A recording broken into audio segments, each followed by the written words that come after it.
বিশ্বজুড়ে অভিবাসী ভিসার আবেদনকারীদের জন্য বড় ধরনের সিদ্ধান্ত নিয়েছে যুক্তরাষ্ট্রের প্রেসিডেন্ট ডোনাল্ড ট্রাম্পের প্রশাসন।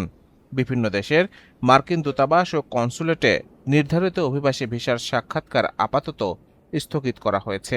এরই মধ্যে অনেক আবেদনকারী ইমেলের মাধ্যমে সাক্ষাৎকারের নতুন সময়সূচির অপেক্ষায় থাকার নির্দেশনা পেয়েছেন।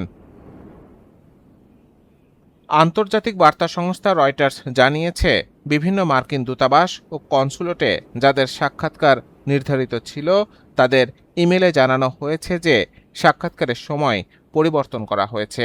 নতুন তারিখ পরে জানিয়ে দেয়া হবে।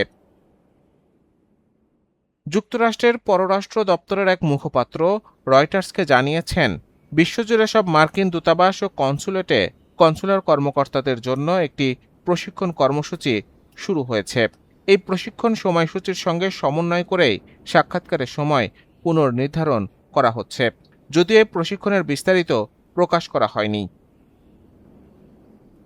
তবে পররাষ্ট্র দপ্তরের ভাষ্য অনুযায়ী সঠিক আবেদনকারী শনাক্ত করা এবং প্রতিটি ভিসা আবেদন আরও বিস্তৃত ধারাবাহিকভাবে মূল্যায়নের লক্ষ্যে এই উদ্যোগ নেওয়া হয়েছে। রয়টার্সের প্রতিবেদনে আরও বলা হয়েছে, ২০২৪ সালের নির্বাচনী প্রচারে অবৈধ অভিবাসন রোধের প্রতিশ্রুতি দিয়েছিলেন ডোনাল্ড ট্রাম্প। তবে ক্ষমতায় এসে তার প্রশাসনের বিভিন্ন পদক্ষেপের ফলে বৈধ অভিবাসনের পথও আগের তুলনায় কঠিন হয়ে উঠেছে বলে মনে করছেন বিশ্লেষকরা। এরই মধ্যে কর্মসংস্থান ভিত্তিক ভিসার জন্য নতুন ও ব্যয়বহুল ফি আরোপ করা হয়েছে। পাশাপাশি অবৈধ অভিবাসন ঠেকাতে জোরালো অভিযান, ভিসা ও গ্রিন কার্ড বাতিল এবং বিভিন্ন কারণে আবেদন প্রত্যাখ্যানের ঘটনাও বেড়েছে। বিশ্বজুড়ে ভিসা সাক্ষাৎকার স্থগিতের এই সিদ্ধান্তে হাজার হাজার অভিবাসী আবেদনকারীর পরিকল্পনায় অনিশ্চয়তা তৈরি হয়েছে।